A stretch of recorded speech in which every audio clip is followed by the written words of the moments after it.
حضرت انس رضی اللہ تعالیٰ عنہ خادم رسول ہیں۔ ایک بڑی اہم بات ہم سب کے لیے عرض کرتے ہیں۔ خود ان کے سامنے یہ واقعہ پیش آیا اور یہ واقعہ صحیح بخاری شریف کے اندر موجود ہے۔ حوالے کے طور پر آپ صفحے کا بھی خیال رکھیں کہ صفحہ نمبر 281 ہے۔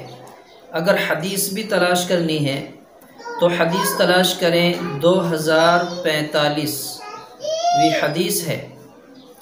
تو حضرت انس رضی اللہ تعالیٰ عنہ فرماتے ہیں کہ نبی کریم صلی اللہ علیہ وسلم کی دعوت ایک درزی نے کی، برادر سے درزی،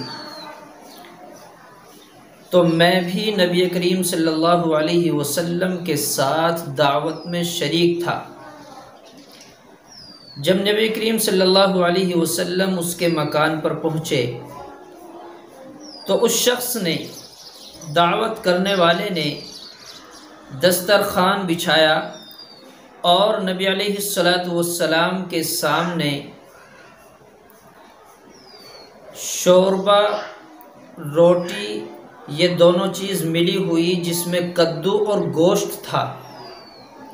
گویا کہ گوشت اور کدو، اس کی دعوت نبی علیہ السلام نے قبول فرما لی، اور وہ یوں فرماتے ہیں کہ میں نے دیکھا کہ نبی کریم صلی اللہ علیہ وسلم سامنے برتن سے لوکی تلاش کر کر کے استعمال کر رہے ہیں، گوشت کی بوٹی نہیں، لوکی استعمال کر رہے ہیں۔ تو میں نے بھی اس دن سے ارادہ کر لیا اور یہ پسند کر لیا کہ میں بھی گوشت کی جگہ لوکی زیادہ استعمال کروں، کیونکہ خادم رسول ہیں حضرت انس رضی اللہ تعالیٰ عنہ، بہت زیادہ محبت کرتے ہیں۔ تو اس واقعے سے ہمیں بڑی اہم بات ملی ہے۔ ایک بات تو یہ ہے جو بڑی اہم ہے کہ لوکی کھانا سنت ہے، یعنی کدو سنت نبوی کریم صلی اللہ علیہ وسلم ہے، ہمیں چاہیے کہ ہم اس کو استعمال کریں۔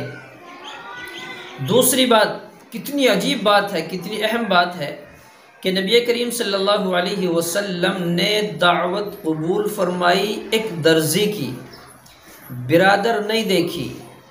تو اس سے ہمیں پتہ چلتا ہے کہ اگر کوئی شخص ہماری دعوت کرے تو ہم برادری نہ دیکھیں، اونچ نیچ نہ دیکھیں، ہم اس کا خیال کریں کہ دعوت کرنے والا آخر مومن ہے، اس کی دعوت کو قبول کرنا چاہیے، جیسا کہ نبی کریم صلی اللہ علیہ وسلم نے درزی کی دعوت کو قبول کیا۔